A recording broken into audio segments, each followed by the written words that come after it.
pagi anak-anak, bagaimana kabar kalian pada pagi hari ini? Semoga kalian semua dalam keadaan sehat walafiat dan tetap semangat dalam menjalani pembelajaran secara daring. Baiklah anak-anak, pada hari ini kita akan membahas tentang materi pengklasifikasian makhluk hidup. Sama dengan materi yang sebelumnya yang kita pelajari yaitu bab klasifikasi. Nah, kalau sebelumnya kita membahas tentang submateri ciri-ciri makhluk hidup, pada pertemuan kali ini kita akan membahas tentang submateri pengklasifikasian makhluk hidup. Kalian juga dapat melihat materi ini pada buku paket IPA kalian, halaman 43 sampai halaman 50. Jadi, kalian dapat menyesuaikan pembelajaran menggunakan video ini dengan melihat pada buku paket kalian halaman 43 sampai 50.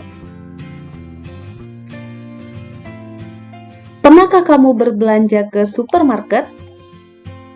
Coba kamu lihat gambar yang ada di tampilan layar ini. Ini merupakan salah satu tampilan dari beberapa barang yang dijual di supermarket. Kalau kamu pergi ke supermarket, maka kamu akan melihat beberapa barang yang disusun secara rapi berdasarkan jenisnya. Nah, misalkan saja kita lihat di sini ada beberapa jenis bahan mentah untuk memasak ya. Di sini kita lihat ada berbagai jenis cabai. Nah, cabainya ini juga dipisah-pisahkan.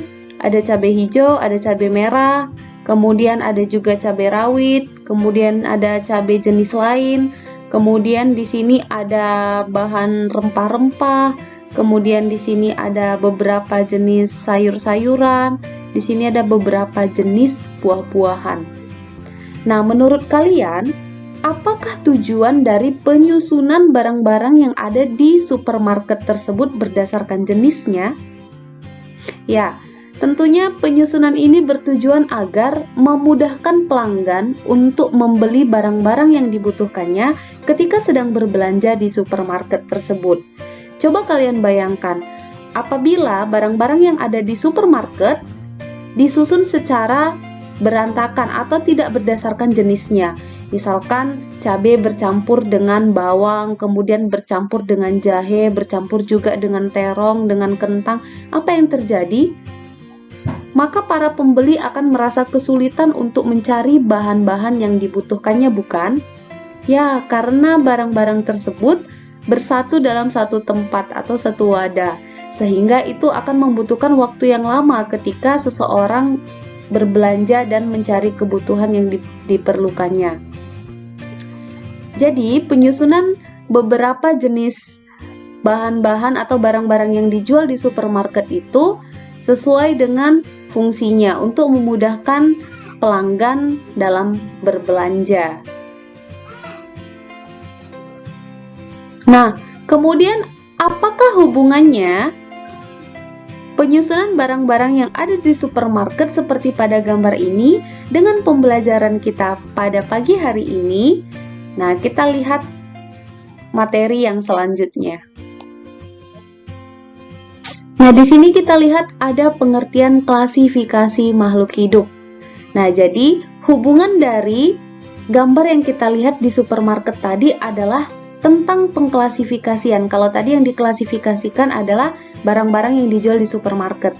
Nah, ternyata makhluk hidup itu juga diklasifikasikan. Apa itu klasifikasi makhluk hidup?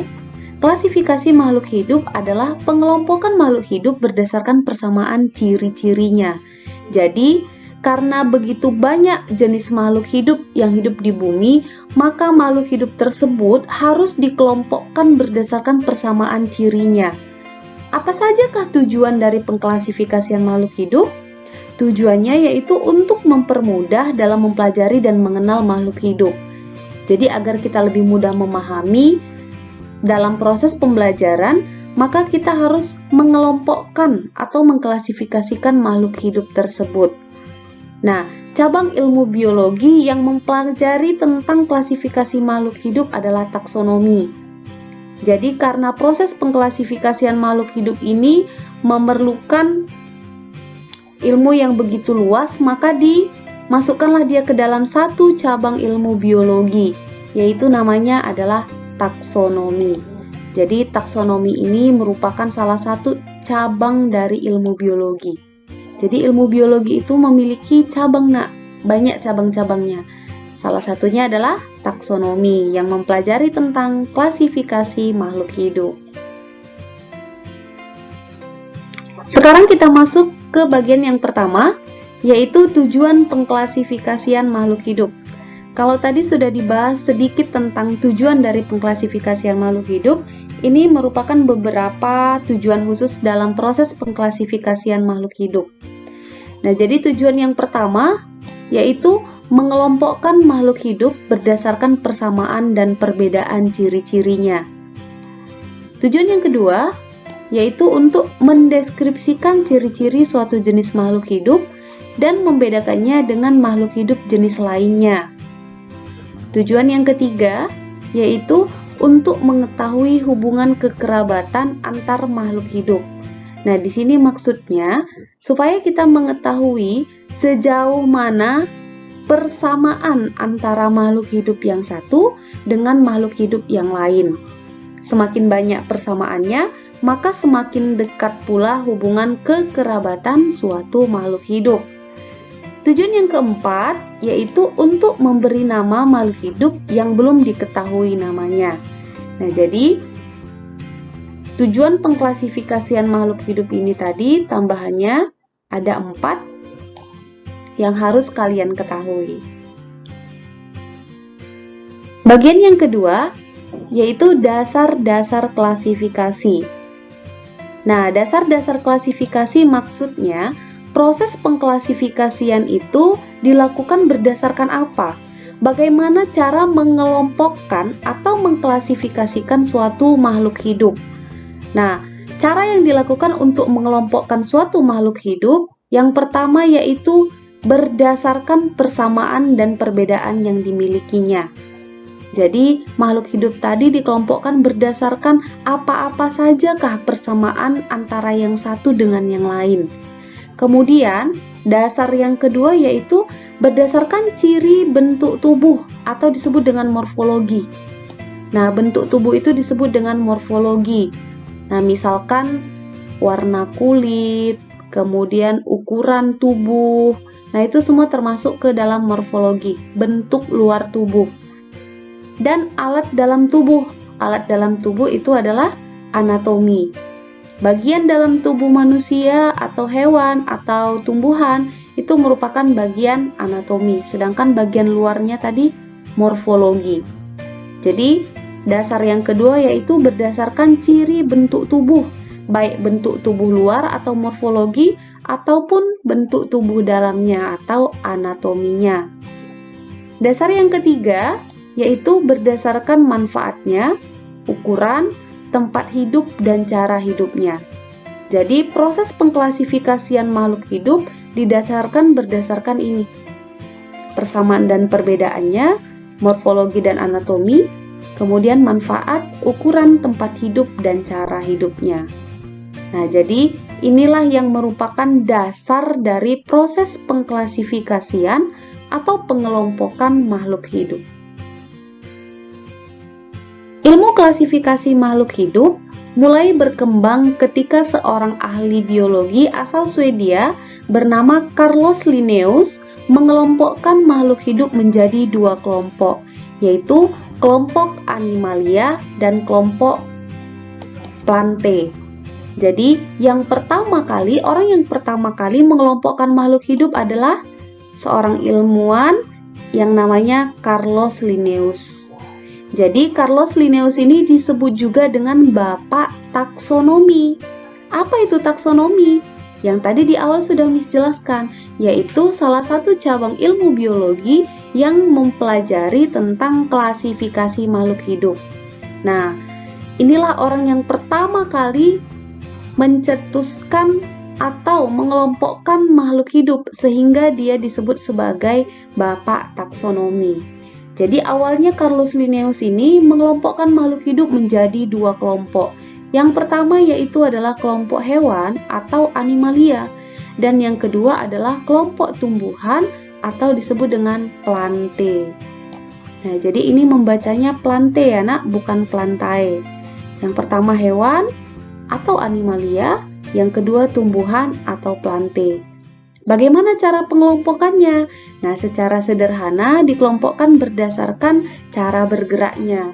Hewan merupakan kelompok makhluk hidup yang dapat bergerak secara aktif, sedangkan tumbuhan atau plante merupakan kelompok makhluk hidup yang tidak dapat bergerak secara aktif.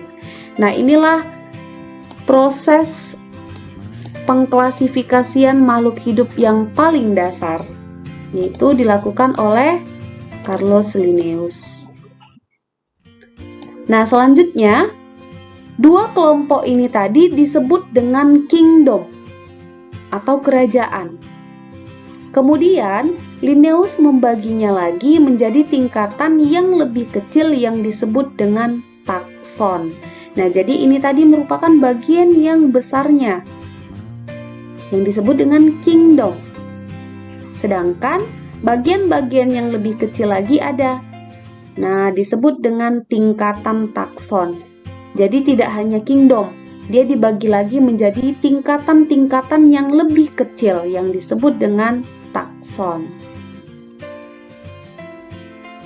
Di sini kita melihat ada beberapa tingkatan takson.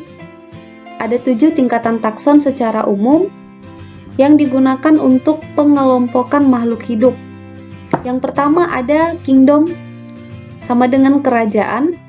Kemudian ada phylum atau divisio, sama dengan phylum atau divisi.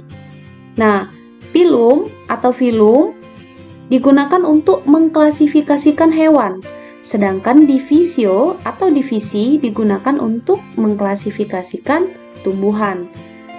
Kemudian ada klasis sama dengan kelas, ada ordo sama dengan bangsa, familia sama dengan suku, genus sama dengan marga, spesies sama dengan jenis. Nah, jadi inilah dia 7 tingkatan takson dalam pengklasifikasian makhluk hidup. Nah, ketujuh tingkatan takson ini harus kalian hafal. Kalau Miss ibaratkan, tingkatan takson ini sama seperti kalau kita ibaratkan di negara kita, yang paling besar yaitu adalah nama negara. Misalkan nama negara adalah Indonesia. Nah, di bawah negara pasti ada pulau. Ada Pulau Sumatera, Jawa, Kalimantan, Sulawesi. Kemudian di bawah pulau ada provinsi. Di bawah provinsi ada kabupaten atau kota madya. Di bawah kabupaten ada kecamatan. Di bawah kecamatan ada desa. Di bawah desa ada kelurahan. Nah, jadi tingkatan takson juga seperti itu, Nak.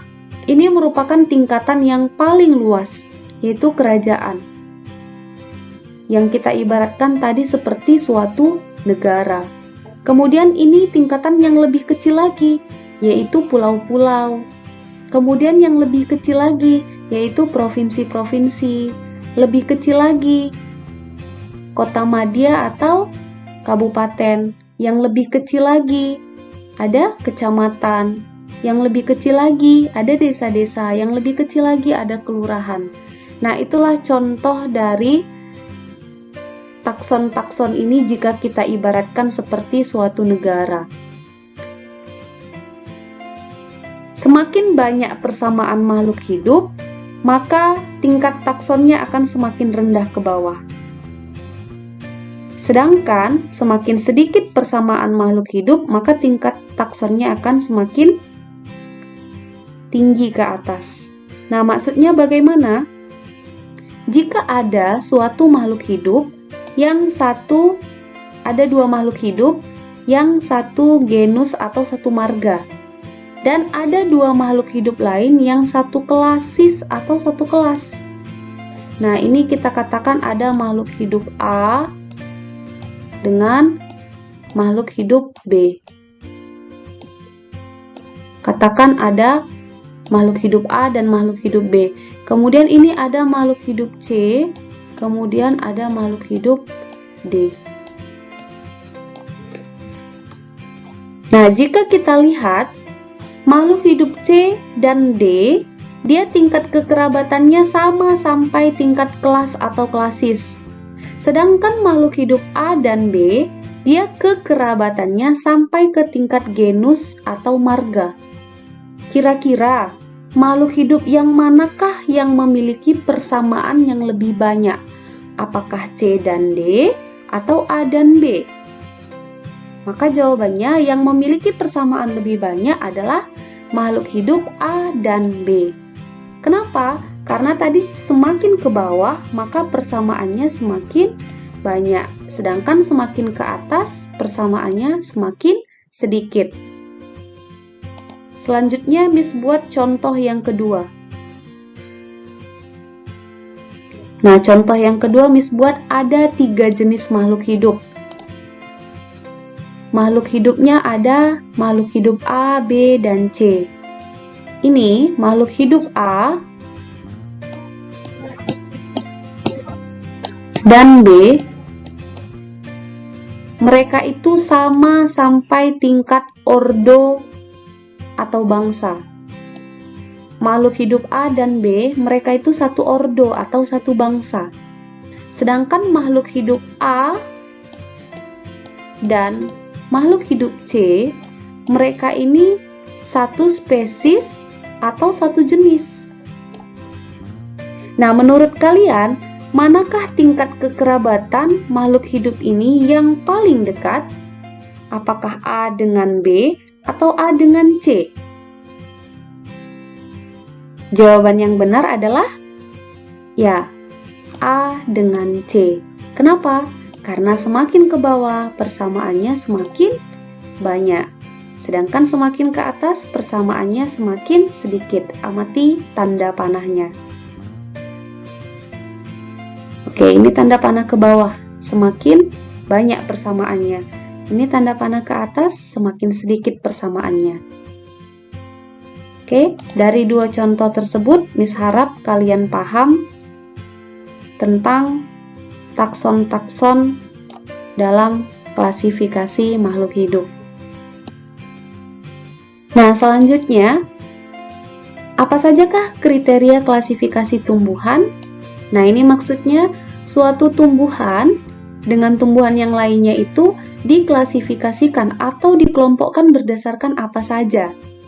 Nah, ini di sini ada 4 kriteria klasifikasi tumbuhan. Biasanya tumbuhan itu dikelompokkan berdasarkan apanya? Nah, di sini ada yang pertama berdasarkan organ perkembangbiakannya.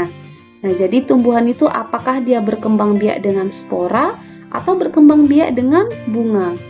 Nah, contoh makhluk hidup yang dengan spora apa? Contohnya seperti paku, seperti jamur. Nah, berkembang biaknya dengan spora. Nah, sedangkan tumbuhan yang berkembang biak dengan bunga, contohnya mangga, rambutan, dan lain sebagainya. Nah, jadi yang pertama, kriteria klasifikasi tumbuhan yaitu berdasarkan organ perkembangbiakannya. Apakah melalui spora atau melalui bunga. Kemudian yang kedua, berdasarkan habitusnya. Nah, apakah dia termasuk golongan pohon, golongan perdu, atau golongan semak? Nah, ini perbedaannya supaya lebih gampang. Kalau semak ini ukurannya kira-kira kurang dari 1 meter. Nah, sedangkan perdu itu dia kurang lebih 1 meter. Sedangkan pohon biasanya dia mencapai tinggi lebih dari 1 meter. Nah, kemudian yang ketiga, bentuk dan ukuran daunnya.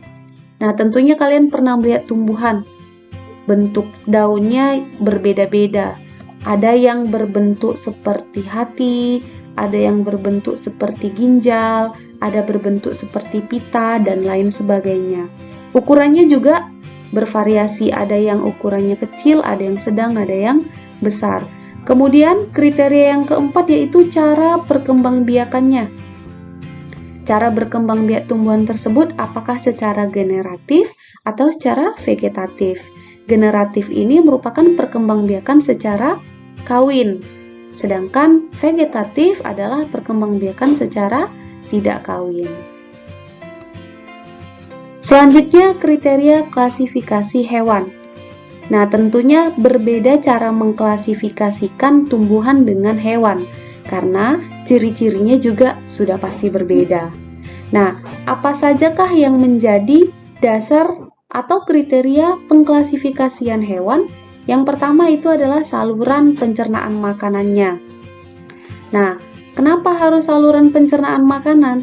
Karena hewan ada yang memiliki saluran pencernaan makanan, tetapi ada juga yang tidak memiliki. Nah, hewan tingkat rendah belum mempunyai saluran pencernaan makanan. Nah, jadi hewan tingkat rendah itu contohnya apa? Contohnya seperti kerang, kemudian ubur-ubur, cumi-cumi, kemudian sotong. Nah, itu semua termasuk hewan tingkat rendah yang belum memiliki saluran pencernaan makanan yang sempurna. Nah, sedangkan hewan tingkat tinggi sudah memiliki saluran pencernaan yang sempurna. Sudah ada bagian mulutnya, ada saluran pencernaannya, kemudian ada anusnya. Nah, contohnya seperti sapi, ayam, dan lain sebagainya. Kemudian yang kedua yaitu berdasarkan kerangka atau skeletonnya. Kerangka itu sama dengan tulang ya, Nak. Jadi, hewan juga diklasifikasikan berdasarkan kerangka atau skeletonnya. Di mana letak kerangkanya? Apakah di luar tubuh atau di dalam tubuh? Kalau manusia merupakan makhluk hidup yang rangkanya ada di bagian dalam tubuh, karena tulang kita itu berada di bagian dalam tubuh. Adakah hewan yang memiliki rangka atau skeleton di luar tubuh? Ada. Contohnya seperti laba-laba, kemudian kalajengking, kemudian kerang, kemudian keong. Nah, itu semua contoh hewan yang rangka atau skeletonnya berada di luar tubuh. Kriteria yang ketiga yaitu anggota geraknya. Apakah hewan tersebut memiliki kaki atau tidak? Kemudian jika dia memiliki kaki, berapa jumlah kakinya? Nah, inilah beberapa kriteria klasifikasi hewan. Bagian yang ketiga yaitu kunci determinasi. Apa itu kunci determinasi? Kunci determinasi merupakan kunci yang digunakan untuk menentukan tingkat takson suatu makhluk hidup, mulai dari kingdom sampai spesies. Jadi, bagaimanakah kita mengetahui takson suatu makhluk hidup? Apakah makhluk hidup itu tergolong ke dalam divisi apa, tergolong ke dalam kelas apa, tergolong ke dalam genus apa? Nah, itu semua dilihat melalui kunci determinasi. Dasar yang digunakan untuk kunci determinasi namanya adalah kunci dikotom. Nanti kita lihat contoh dari kunci determinasi dan kunci dikotom. Ini merupakan contoh kunci determinasi untuk tumbuhan. Nah, di kunci determinasi ini tadi, tujuan dibuatnya kunci determinasi adalah untuk mengetahui tingkatan takson suatu makhluk hidup. Mulai dari bagian kingdom, kemudian filum atau divisi, kelas, ordo, famili, genus, hingga ke spesiesnya. Nah, kita perhatikan di sini, Nak. Di sini ada bagian-bagiannya. Kita lihat bagian yang pertama, ada 1A, kemudian ada 1B, ada 2A, kemudian ada 2B, ada 3A, ada 3B. Setiap bagian ini terdiri dari dua pilihan. Nah, inilah yang disebut dengan kunci dikotom. Nah, sedangkan keseluruhan ini tadi merupakan kunci determinasi. Setiap bagian dari kunci determinasi terdiri dari dua bagian, itulah yang disebut dengan kunci dikotom. Nah, bagaimana cara melihat kunci determinasi? Nah, kita di sini ada diberikan tugas, tentukan kunci determinasi dari jagung, mangga, dan jamur tiram. Nah, kita lihat yang pertama dulu kita kerjakan yaitu kunci determinasi dari tumbuhan jagung. Nah, kita lihat di sini tumbuhan jagung nomor 1 dulu kita lihat tidak mempunyai akar, batang, dan daun. Nah, yang bagian B mempunyai akar, batang, dan daun. Jagung apakah termasuk 1A atau 1B? Jagung termasuk 1B, mempunyai akar, batang, dan daun. Kemudian kita lihat titik-titik yang ada di sebelahnya. Kemudian kita lihat kita diberikan petunjuk untuk masuk ke bagian nomor 2. Kemudian kita lihat ke bagian nomor 2. Apakah termasuk akar tunggang atau akar serabut? Jagung tergolong ke dalam akar serabut. Maka kita lihat diarahkan ke nomor 4. Nomor 3 kita abaikan saja karena kita masuk ke bagian nomor 4. Nah, nomor 4 kita lihat bentuk daunnya, apakah menyerupai pita atau tidak menyerupai pita? Jagung merupakan tumbuhan yang bentuk daunnya menyerupai pita. Kemudian kita lihat lagi, kita diarahkan ke nomor 7. Nomor 5 dan 6 tetap kita abaikan. Nah, kita lihat nomor 7. Nah, kita lihat di sini tulangnya apakah sejajar? Tulang daunnya apakah sejajar atau menyirip atau menjari? Nah, jagung memiliki tulang daun yang sejajar. Nah, karena tulang daunnya sejajar, kita lihat diarahkan ke nomor 8. Kita lihat lagi nomor 8. Jagung apakah berbunga atau tidak berbunga? Maka kita pilih berbunga. Kita lihat lagi diarahkan ke nomor yang 9. Kita lihat nomor 9 lagi. Nah, jagung memiliki daun yang berpelepah atau tidak berpelepah, maka jagung tergolong ke daun yang berpelepah. Kemudian kita lihat, maka dia tergolong jenis ini. Nah, ini adalah sebagai contoh saja. Jadi kalau ditanya, kunci determinasi dari jagung adalah 1B, 2B, 4A, 7A, 8A, 9A. Nah, begitulah cara menentukan kunci determinasi. Kemudian kita masuk ke contoh yang kedua, yaitu untuk tumbuhan mangga. Nah, kita masuk ke bagian yang pertama, sama seperti yang tadi. Mangga, apakah mempunyai akar, batang, daun atau tidak? Mempunyai. 1B. Kemudian kita diarahkan ke nomor 2. Lihat nomor 2. Oke. 2. Akarnya tunggang atau serabut? Oke, termasuk akar tunggang kalau dia mangga. Ini bukan tunggal ya, nak, akar tunggang seharusnya. Kemudian kita diarahkan ke nomor 4. Nomor 3 diabaikan saja. Oke. Bentuk daunnya menyerupai pita atau tidak menyerupai pita? Tidak menyerupai pita. Kemudian diarahkan ke nomor 5. Kemudian kita lihat nomor 5. Bentuk daun menyerupai jantung atau ginjal. Bentuk daun tidak menyerupai jantung atau ginjal. 5B.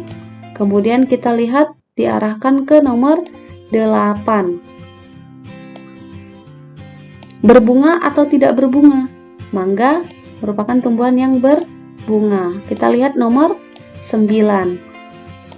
Daunnya berpelepah atau daun tidak berpelepah? Maka daun tidak berpelepah. Kalau berpelepah tadi contohnya seperti jagung ya, nak. Jagung, pisang itu punya pelepah. Nah, sedangkan mangga punya tangkai daun. Kemudian yang nomor 9B kita diarahkan ke nomor 11. Kita lihat nomor 11. Ya. Nah, bagian bunga berkelipatan 4 dan 5. Oke, 11A. Kita diarahkan ke nomor 12. Kita lihat 12. Benang sari berkumpul pada tangkai bersama. Benang sari tidak berkumpul pada satu tangkai bersama. 12B. Nah, berarti kemudian ini masih banyak lanjutannya ke nomor 14 dan seterusnya. Nah, ini sebenarnya masih panjang lagi. Ini Miss buat contohnya. Berarti kunci determinasi untuk tumbuhan mangga yaitu 1B, 2A, 4B, 5B, 8A, 9B, 11A, dan 12B. Oke, selanjutnya kita masuk ke contoh yang ketiga. Oke, untuk contoh yang ketiga ada jamur tiram. Pernahkah kalian makan jamur tiram? Pastinya pernah ya. Jamur tiram itu sering digunakan untuk cemilan. Jamur tiram digoreng. Oke, kita lihat kunci determinasinya. Nomor 1, jamur itu tidak memiliki akar, batang, dan daun ya nak. Dia masih akar, batang, dan daun semu, sehingga tergolong ke 1A. Tidak mempunyai akar, batang, dan daun. Kita diarahkan ke nomor 3. Oke. Kemudian kita pilih ukuran tubuh mikroskopis atau makroskopis. Mikroskopis artinya hanya dapat dilihat menggunakan mikroskop. Makroskopis dapat dilihat tanpa mikroskop. Jamur tiram berarti ukurannya makroskopis 1B. Kita diarahkan ke nomor 6.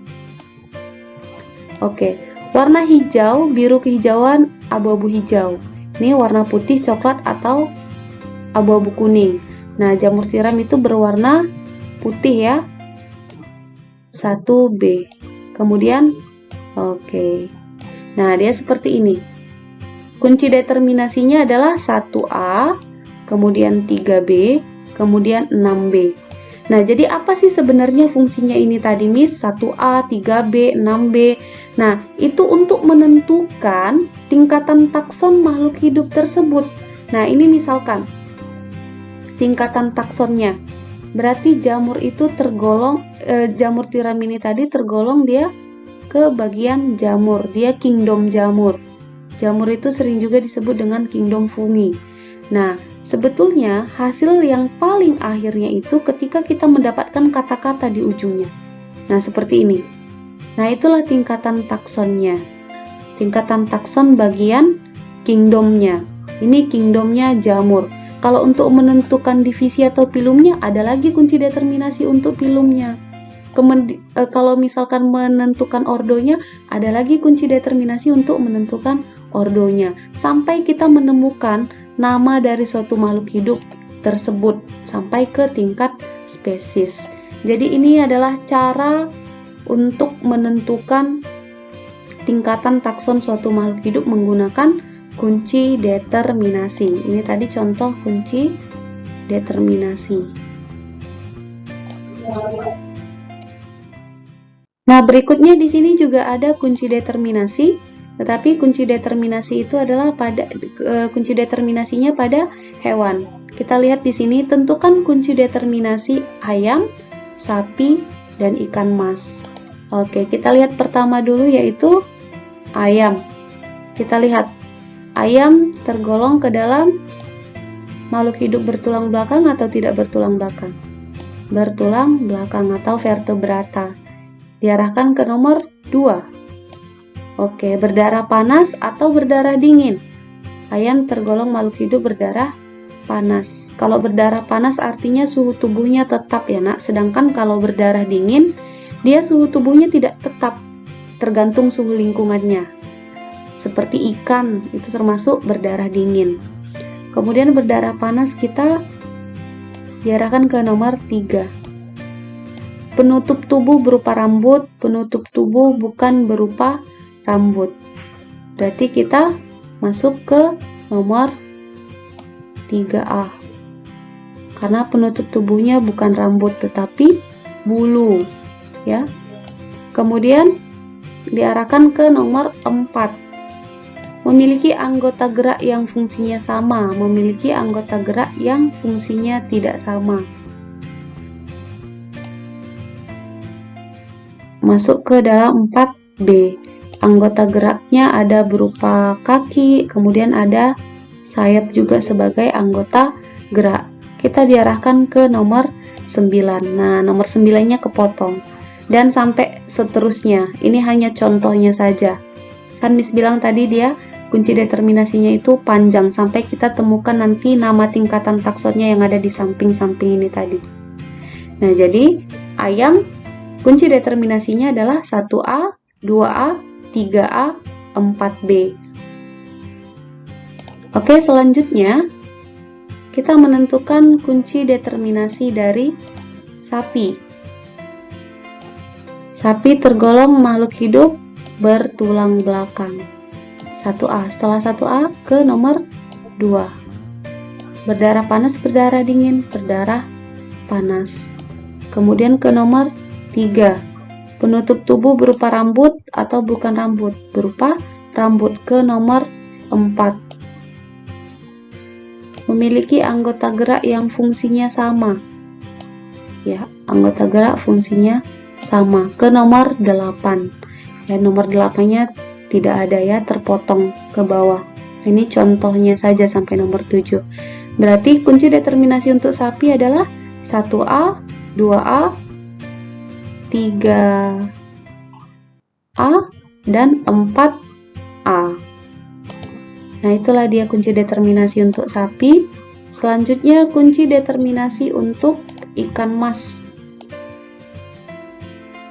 Nah, kita lihat ikan mas itu tergolong makhluk hidup yang bertulang belakang. Kemudian nomor 2 ya. Nomor 2. Tadi Miss bilang ikan mas termasuk makhluk hidup berdarah dingin karena suhu tubuhnya tidak tetap. Ke nomor 3. Penutup tubuh berupa rambut. Penutup tubuh bukan berupa rambut. Penutup tubuhnya berupa sisik ya. Kemudian ke nomor 5. Iya, bersisik, tidak bersisik, termasuk ke bersisik. Kemudian ke nomor 6. Habitat di air atau habitat di darat. Habitatnya di air. Ke nomor 11 dan berikut selanjutnya. Nah, berarti kunci determinasi untuk ikan mas adalah 1A, 2B, 3B, 5A, dan 6A. Nah, begitulah cara menentukan kunci determinasi untuk makhluk hidup.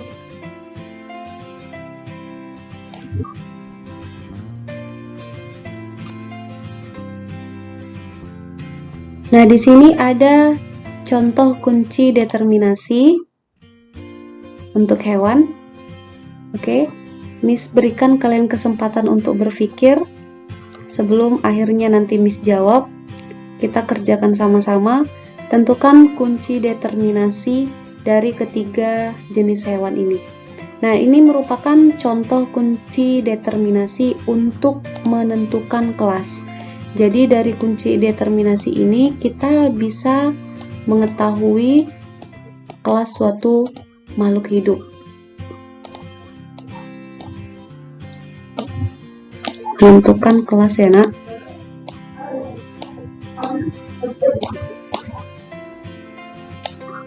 Oke. Jadi misalkan hewan yang pertama yaitu ayam. Ayam tergolong ke dalam homoiotermis artinya berdarah panas, sedangkan poikilotermis artinya berdarah dingin. Maka ayam termasuk ke dalam homoiotermis atau berdarah panas. Kemudian diarahkan ke nomor 2. Ayam termasuk 2A atau 2B. 2A. Selanjutnya diarahkan ke nomor 3. Maka ayam tergolong ke dalam 3A. Kemudian diarahkan ke nomor 4. Ayam termasuk 4A atau 4B. 4B tidak memiliki kelenjar susu.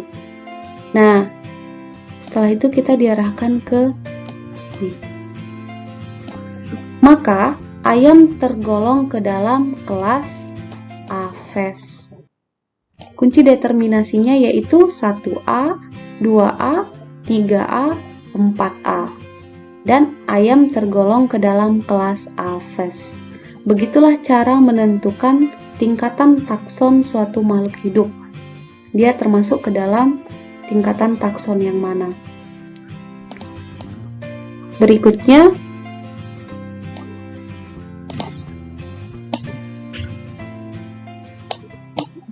contoh nomor 2, yaitu sapi. Sapi termasuk ke dalam 1A. Selanjutnya kita diarahkan ke nomor 2, kemudian termasuk ke dalam 2A. Selanjutnya diarahkan ke nomor 3, ya. Kemudian 3A. Selanjutnya diarahkan ke nomor 4, kemudian tergolong ke dalam 4A, memiliki kelenjar susu. Kemudian kita diarahkan ke tulisan mamalia. Oke, maka kunci determinasi dari sapi adalah 1A, 2A, 3A, 4A. Sedangkan sapi termasuk ke dalam kelas mamalia. Oke. Apakah yang kalian jawab benar? Mudah-mudahan benar ya. Selanjutnya yang ketiga, ikan mas. Ikan mas termasuk ke dalam 1B. Kemudian diarahkan ke nomor 8. Ya, kebetulan di sini hanya sampai nomor 7, nomor 8-nya tidak ada. Itu untuk berikutnya ya, Nak. Jadi, kunci determinasi dari ikan mas adalah 1B. Nah, jadi inilah yang merupakan contoh kunci determinasi, bagaimana cara penggunaan kunci determinasi, dan apa fungsi penggunaan kunci determinasi. Di sini ada contoh satu lagi kunci determinasi pada tumbuhan. Ada 2 jenis tumbuhan yang diminta, yaitu padi dan pepaya. Oke, Miss berikan kalian waktu 1 menit untuk memikirkan kunci determinasi dari 2 jenis tumbuhan yang ada di sini, yaitu padi dan pepaya. Kemudian nanti Miss akan melingkari jawabannya. Kalian akan memeriksa sendiri apakah jawaban yang kalian buat itu benar atau salah. Waktu kalian dimulai dari sekarang.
Oke, waktunya habis. Kita lihat untuk tumbuhan yang pertama, padi.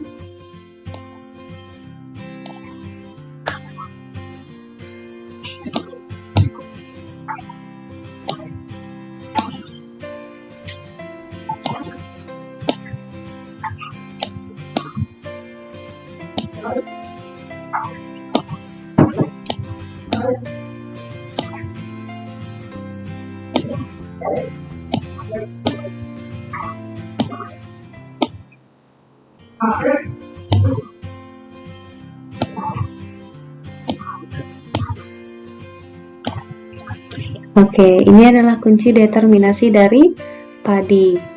Apakah kalian benar jawabannya? Oke, Miss harap ada yang benar jawabannya. Sekarang untuk tumbuhan yang kedua.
Oke, jadi inilah klasifikasi, inilah kunci determinasi dari tumbuhan pepaya.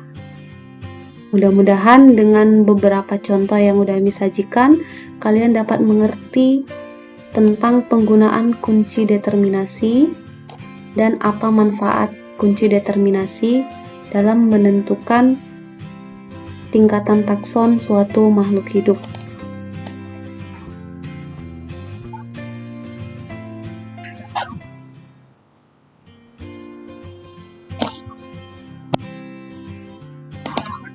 Nah, di sini ada contoh tingkatan takson dari 3 jenis hewan ini.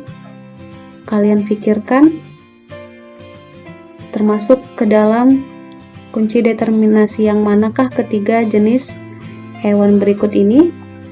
Miss berikan kalian waktu berpikir 1 menit dimulai dari sekarang.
Oke, waktunya habis.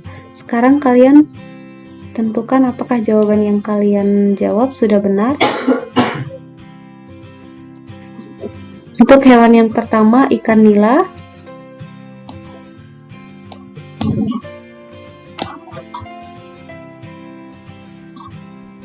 Oke, hanya sampai di sini ya, karena tidak ada pilihan untuk nomor 8. Oke, ini adalah kunci determinasi dari ikan nila. Selanjutnya, untuk katak.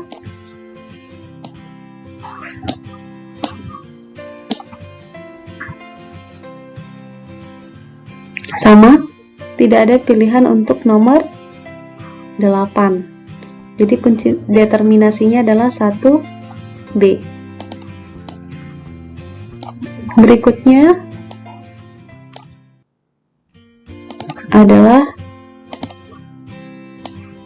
ular.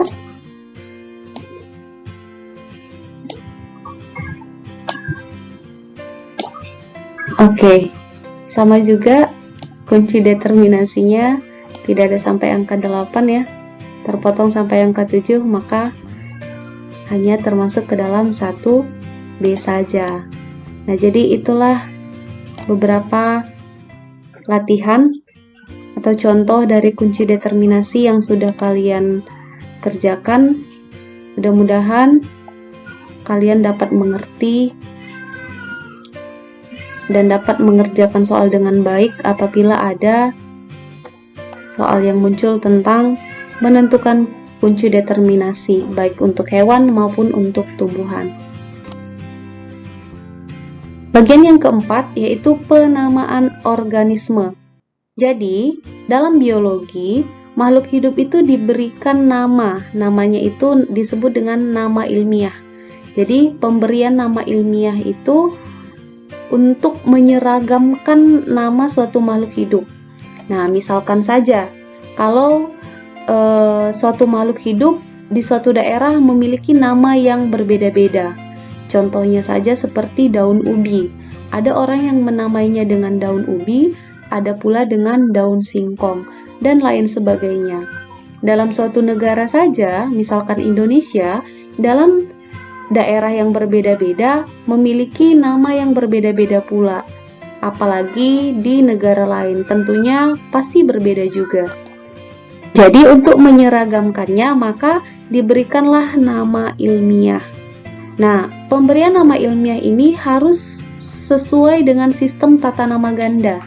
Namanya tata nama ganda, disebut dengan binomial nomenklatur. Jadi nama ilmiah ini tidak sembarangan diberikan, tetapi dia memiliki aturan-aturan tertentu. Nah, ada 4 aturan yang harus ditaati dalam pemberian nama ilmiah suatu makhluk hidup berdasarkan tata nama ganda atau binomial nomenklatur. Yang pertama, berasal dari bahasa Latin atau bisa juga dilatinkan. Nanti Miss berikan contohnya bagaimana nama Latin, bagaimana yang dilatinkan. Kemudian yang kedua, terdiri dari 2 kata. Kata pertama menunjukkan genus, sedangkan kata kedua menunjukkan spesies. Jadi tadi sudah kita pelajari tingkatan takson. Jadi makhluk hidup itu namanya berdasarkan tata nama ganda ada 2 suku kata. Kata yang pertama merupakan nama genusnya, sedangkan kata kedua merupakan nama spesiesnya. Kemudian yang ketiga yaitu kata pertama diawali dengan huruf kapital, sedangkan yang lainnya huruf kecil. Jadi huruf kapitalnya hanya 1 saja, yaitu di awal kata pertama. Hanya itu yang menggunakan huruf kapital, sisanya menggunakan huruf kecil. Kemudian yang keempat, penulisannya boleh dicetak miring, boleh ditebalkan, atau di garis bawah secara terpisah. Jadi di garis bawahnya nggak boleh menyatu, harus di garis bawah secara terpisah. Oke, kita lihat contohnya berikut ini. Oke, di sini kamu dapat melihat 4 contoh nama Latin dari makhluk hidup, nama ilmiah dari makhluk hidup. Sini ada 3 versi penulisan yang dibuat. Salah satu syaratnya tadi penulisannya dapat dilakukan secara cetak miring, kemudian dapat pula ditebalkan atau di garis bawah secara terpisah. Ini boleh dipilih salah satu jenis penulisannya. Boleh cetak miring, boleh ditebalkan, atau garis bawah terpisah. Nah, yang garis bawah terpisah ini biasanya digunakan untuk penulisan secara manual atau ditulis tangan. Nah, garis bawahnya kamu perhatikan, ini terpisah ya. Satu suku kata dengan suku kata yang lainnya. Kalau kamu garis bawahnya seperti ini, menyatu, maka dia penulisannya salah. Jadi harus di garis bawah secara terpisah seperti ini. Suku kata pertama, suku kata kedua. Nah, sedangkan untuk tulisan yang diketik biasanya digunakan yang seperti ini, yang dicetak miring atau ditebalkan. Nah, kemudian kita lihat tadi katanya ada berasal dari bahasa Latin atau dilatinkan. Nah, ini contoh pertama ada Zalaka edulis. Ini merupakan nama ilmiah dari salak pondok. Nah, ini merupakan contoh dari nama ilmiah makhluk hidup yang berasal dari bahasa Latin. Nah, sedangkan yang kedua kita lihat ada Zalaka sumatrana. Ini dia tidak bahasa Latin. Ini merupakan nama daerah, artinya Salak Sumatera, yang merupakan salak yang berasal dari Pulau Sumatera. Tapi Sumateranya itu adalah nama ilmiah yang dilatinkan. Ini seharusnya salak Sumatera saja ya, bukan Sumatrana. Zalaka sumatrana atau salak Sumatera. Jadi Sumatrana ini merupakan contoh nama Latin yang contoh nama ilmiah yang dilatinkan. Nah, kalau ini tadi memang berasal dari bahasa Latin, tetapi ini contoh yang dilatinkan, Sumatrana, karena dia berasal dari Sumatera. Ini merupakan contoh nama ilmiah dari bahasa Latin. Ini juga nama Latin ya. Varanus komodensis ini bukan nama Latin tapi dilatinkan, komodo ya, yang berasal dari Pulau Komodo, komodensis. Ini juga termasuk yang dilatinkan. Nah, selanjutnya tadi penulisannya, kata pertama diawali huruf kapital. Kamu perhatikan semua ini nak, kata pertama. Oke, Miss hapus terlebih dahulu supaya terlihat jelas ya. Ini tadi memang salah ya, Sumatera ya seharusnya. Oke, kamu lihat semuanya huruf pertama di awal kalimat, semuanya merupakan huruf kapital. Sedangkan yang ini semuanya huruf kecil. Ini semuanya huruf kecil. Yang huruf kapital itu merupakan kata pertama saja diawali dengan huruf kapital. Sedangkan berikutnya semuanya menggunakan huruf kecil. Nah, inilah dia contoh penulisan nama Latin yang benar. Jadi, ketika kamu menulis nama Latin atau nama ilmiah suatu makhluk hidup, maka kamu ikutilah tata cara penulisannya berdasarkan tata nama ganda atau binomial nomenklatur. Jadi, ini semua merupakan dua suku kata. Nah, tadi syarat yang pertama berasal dari bahasa Latin atau dilatinkan. Ini contoh bahasa Latin, ini contoh dilatinkan. Kemudian terdiri dari dua suku kata. Nih, suku kata pertama, suku kata kedua. Suku kata pertama menunjukkan nama genus, berarti genusnya Zalaka.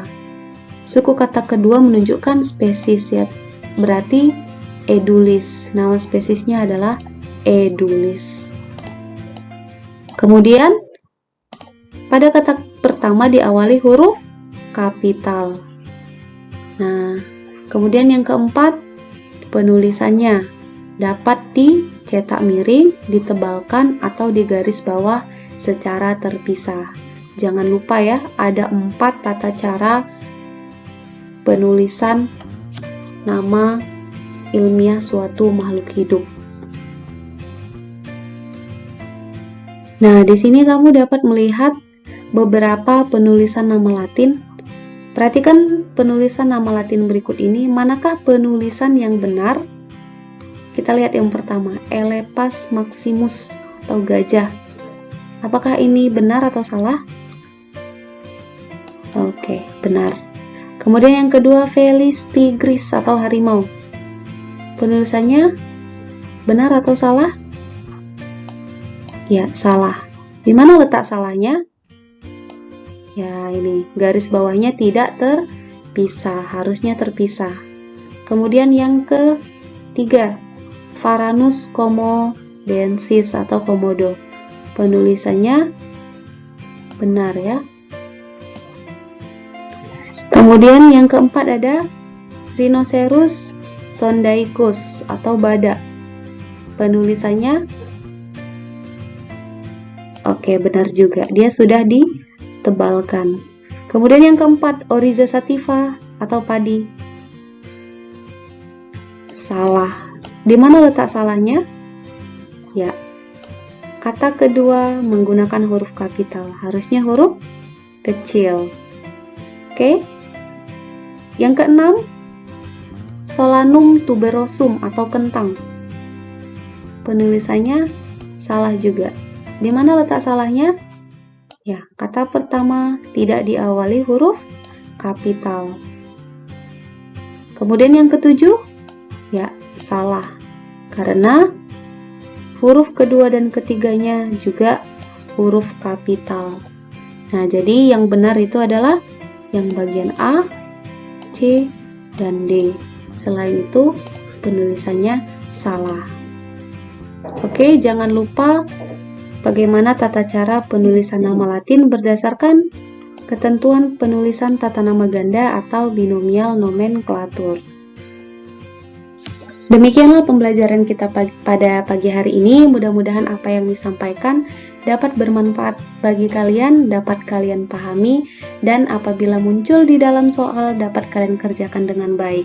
Terima kasih atas perhatiannya. Jika ada pertanyaan, kalian dapat bertanya melalui Google Classroom. Sampai jumpa di pertemuan berikutnya. See you, bye-bye.